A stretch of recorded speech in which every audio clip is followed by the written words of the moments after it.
You're listening to Garden Master Ken Lane and the Top 10 Gardener Podcast. Welcome to the Top 10 Garden Show.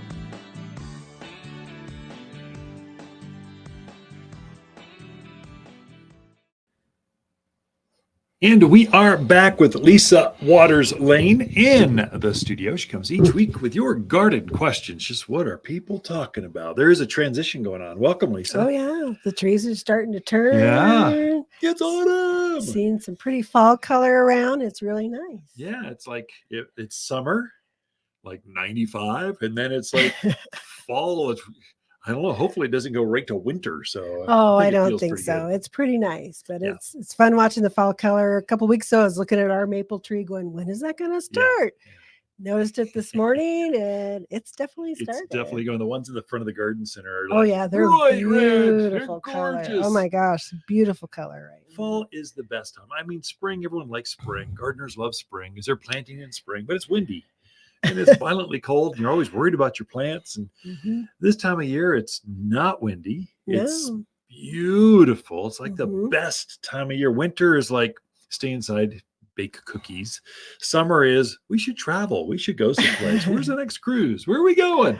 So fall in the mountains of Arizona is the best. I agree. It is pretty darn nice. So what do you think?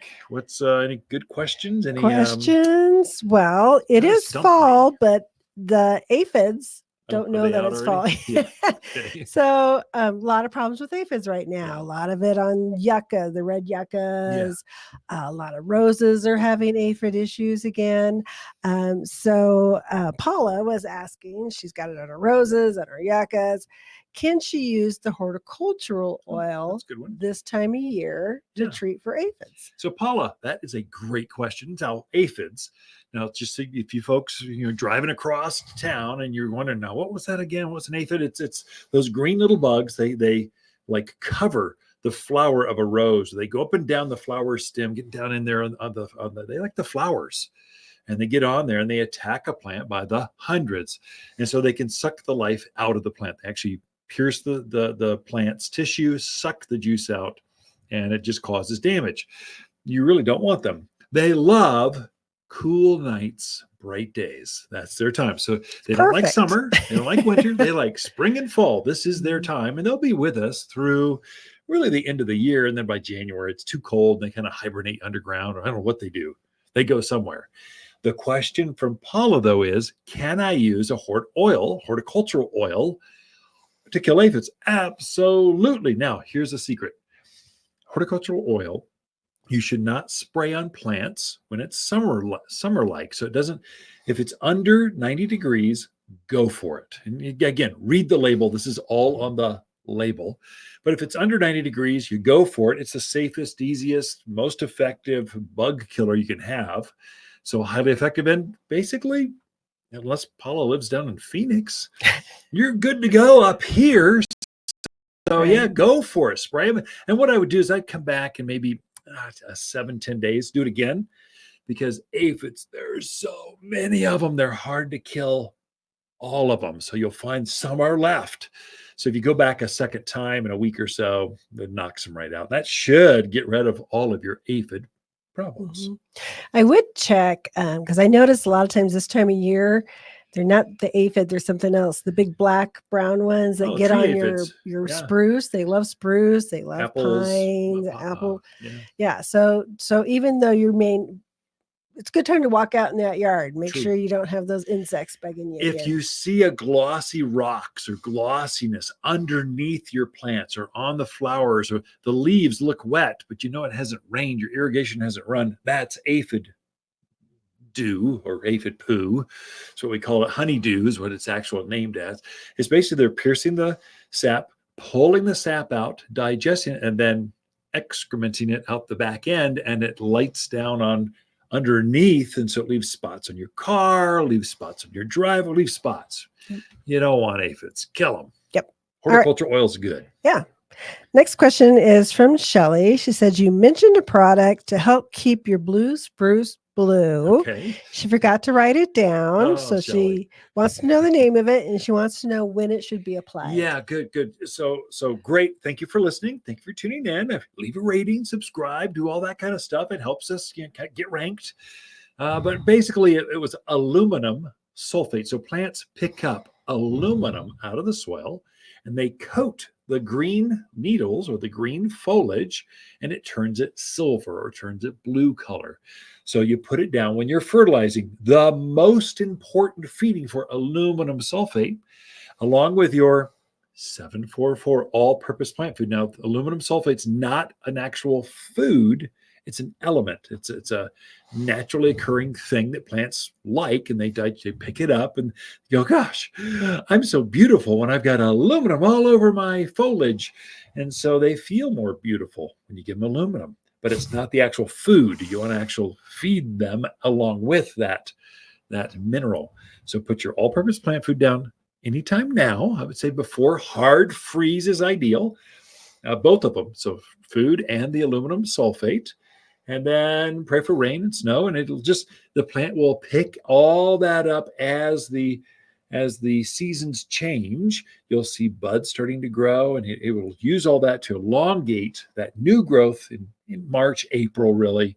And then it'll just be beautiful blue at that point. So timing is everything. You want to get it on before the new growth comes out in spring, which is April. I might even do it if you really want to. I mean, if you really want it pretty, oh my gosh, do it now and do it again, like in that spring feeding. If you did it twice, you would have a showstopper of anything blue, junipers, blue, Theodore cedars, blue spruce, obviously, Arizona Vanderwolf cypress. pine, Arizona cypress. All of those would be spectacular. I mean, like, whoa, how'd you pull that off? Well, let me tell you. Listen, these goofy gardeners on the radio, and they said use aluminum sulfate. So this brings up another question, because I've actually had a couple of customers in this week going, where's your winterizer fertilizer? Oh, so yeah. A lot of people from other parts of the country have moved here, and they're looking for a winterizer fertilizer, and we don't have that. Do you want to give a short blurb? Winterizers, they've got, fertilizers are complicated, but not really. Let me just simplify this for you. So that's a synthetic fertilizer. So they're using a different ammonium nitrate. That's what they make bombs out of. That's an ammonium nitrate mixture of synthetic fertilizer. And so you switch it up so the plants can absorb that through a cold climate. In the summer, they don't pick up that. They pick up sulfates, not nitrates. And so it kind of changes. So they'll change up the formula. If you're using organic fertilizer, and you should, we encourage that. In fact, that's all we sell here at Watters Garden Center. We want to move people over to organics because it's safer. We're all drinking groundwater in the mountains of Arizona. We don't want those chemicals to be in the water basins, in your well. And so we've put two blends together that are all organic. The beauty with organics are they break down much slower over a longer period of time, and plants digest or absorb all of that chemical, all of the organics. Chemicals, many of those flush out, and half of it's not even used. It just dissipates, or the plant can't get to it, or a heavy rain will flush it downstream. It's just, we need to be using organics. I'm a strong believer. We're on our soapbox a little bit, but that's the difference. When you hear winterizers, those are synthetic fertilizers, so basically variations of petroleum products. Or organics, we're using cottonseed meal and bird guano and sulfur and iron and some other stuff that just plants like better, especially where we have not a lot of food in our soils. We just don't have a rich soil. We don't have topsoil. And so plants prefer a much longer, slower released organic, and it feeds not just the plants. An organic will feed the worms, the mycorrhizal colonies. It feeds the soil and the plant, whereas synthetic fertilizers, they burn things in the soil. I mean, worms hate. They really dislike chemicals. They'll run away because it's burning them in the soil. So you're better off using organics. It will attract more wildlife, living, breathing organisms that plants need to symbiotically work with. I'm going too deep into this. It's really a good thing. Organics are better. Use organics. 744 all-purpose plant food, aluminum sulfate. There we go. We are out of time, just like that. Ken and Lisa Lane, the Mountain Gardeners. Be right back.